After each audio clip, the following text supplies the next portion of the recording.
आज हम सीखेंगे मति शब्द रूप। मति मतलब बुद्धि और ये इकारांत स्त्रीलिंग शब्द है। क्यों कहा है मैंने इकारांत? इकारांत इसलिए कि त पर इसका जो अंतिम लेटर है उसमें छोटी ई की मात्रा लगी हुई है, तो इसीलिए इकारांत जिसके अंत में ई है, ऐसा शब्द है ये और ये स्त्रीलिंग शब्द है। तो इस शब्द के रूप आज हम सीखेंगे और इनका अर्थ देखेंगे, इनको कैसे लिखा जाता है, कैसे उच्चारण किया जाता है। तो प्रथमा विभक्ति। हाँ, एक बात मैं इसमें आपको बता दूं कि कोई भी शब्द रूप जब आप याद करने की कोशिश करते हैं या इसको पढ़ते हैं, तो हमें विभक्ति के अनुसार यानी प्रथमा विभक्ति के तीनों शब्द एक साथ याद करेंगे, पढ़ेंगे और द्वितीय विभक्ति के एक साथ पढ़ेंगे और याद करेंगे। ऐसा नहीं करना है आपको कि पहले आप ये एक वचन की लाइन पूरी याद करेंगे, फिर द्विवचन करेंगे, फिर बहुवचन करेंगे। ऐसे नहीं करेंगे हम इसको। विभक्ति के अनुसार हम लाइनों को पढ़ेंगे और याद करने की कोशिश करेंगे। तो प्रथमा विभक्ति देखते हैं। मति ही, मति, मतयः है। जहाँ छोटी की मात्रा है वहाँ शॉर्ट साउंड है और जहाँ बड़ी की मात्रा है उसको हम थोड़ा सा लंबा लेके बोलेंगे। जहाँ विसर्ग है वहाँ विसर्ग का उच्चारण होगा। फिर से देखते हैं प्रथमा विभक्ति। मति ही, मति ही। दोबारा देखते हैं। मति ही, मति, मतयः है। मतिम, मति, मतिः। मत्या, मतिभ्याम, मतिभिः। चतुर्थी विभक्ति देखिए। मत्यई, मतिभ्याम, मतिभ्यः। पंचमी मत्याः, मतिभ्याम, मतिभ्यः। षष्ठी मत्याः, मत्योः, मतीनां। सप्तमी मत्याम, मत्योः, मतिषु। संबोधन हे मते, हे मति, हे मतयः। अब देखेंगे कि कहाँ छोटी की मात्रा लगी हुई है। अब कहाँ कहाँ पर छोटी की मात्रा का प्रयोग है और कहाँ बड़ी की मात्रा का प्रयोग है, कहाँ विसर्ग है, कहाँ हल है। तो प्रथमा विभक्ति ध्यान से देखेंगे आप कि हम ये देख लेते हैं कि बड़ी की मात्रा का प्रयोग कहाँ है, क्योंकि बाकी सारी जगह छोटी की मात्रा रहेगी। बड़ी की मात्रा कम जगह है तो वो ध्यान में रखना आसान है। तो बड़ी की मात्रा कहाँ है हम ये देखते हैं।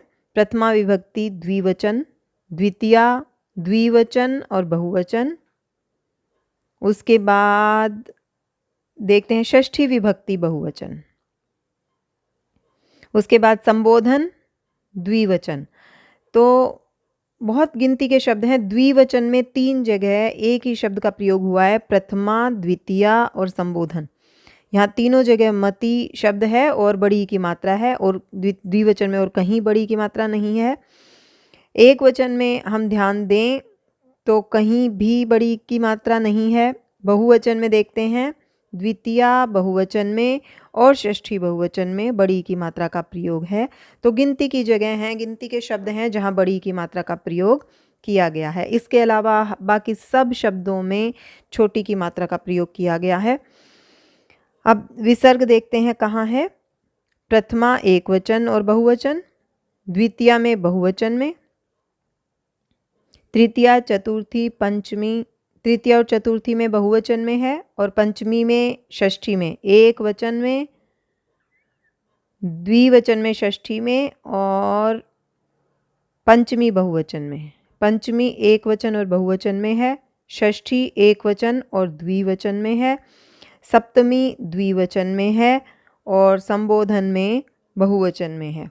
इस तरीके से भी आप इसको याद कर सकते हैं, शब्दों में कहाँ विसर्ग लगी हुई है। और दूसरा तरीका है कि एक वचन के जो शब्द हैं उनमें विसर्ग कहाँ कहाँ है। प्रथमा में, पंचमी, षष्ठी में 3 जगह।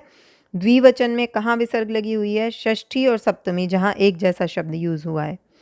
बहुवचन में कहाँ विसर्ग लगी हुई है, प्रथमा, द्वितीया, तृतीया, चतुर्थी, पंचमी और संबोधन। यानी षष्ठी सप्तमी छोड़ के बहुवचन में सब शब्दों में विसर्ग लगी हुई है। तो ऐसे भी हम याद कर सकते हैं कि विसर्ग का प्रयोग कहाँ कहाँ है। फिर एक जैसे शब्दों का प्रयोग कहाँ है ये देखिए। प्रथमा द्वितीया द्विवचन में, तृतीया चतुर्थी पंचमी द्विवचन में एक जैसा शब्द है और चतुर्थी पंचमी में एक जैसा शब्द है। मतिभ्य है। इसके बाद षष्ठी सप्तमी में द्विवचन में एक जैसा शब्द का प्रयोग किया गया है, तो इसको याद करना बिल्कुल भी मुश्किल नहीं है। अब विभक्ति के अनुसार प्रथमा द्वितीय तृतीया इनका विभक्ति चिन्ह होते हैं, तो वो आपको याद हैं सारे, इससे पिछली शब्द रूप में भी मैंने आपको बताए थे। तो मान लो प्रथमा में मति शब्द है, तो इसका क्या अर्थ होगा? बुद्धि ने, या दो इंसानों की बुद्धियों की बात हो रही है, दो बुद्धियों ने।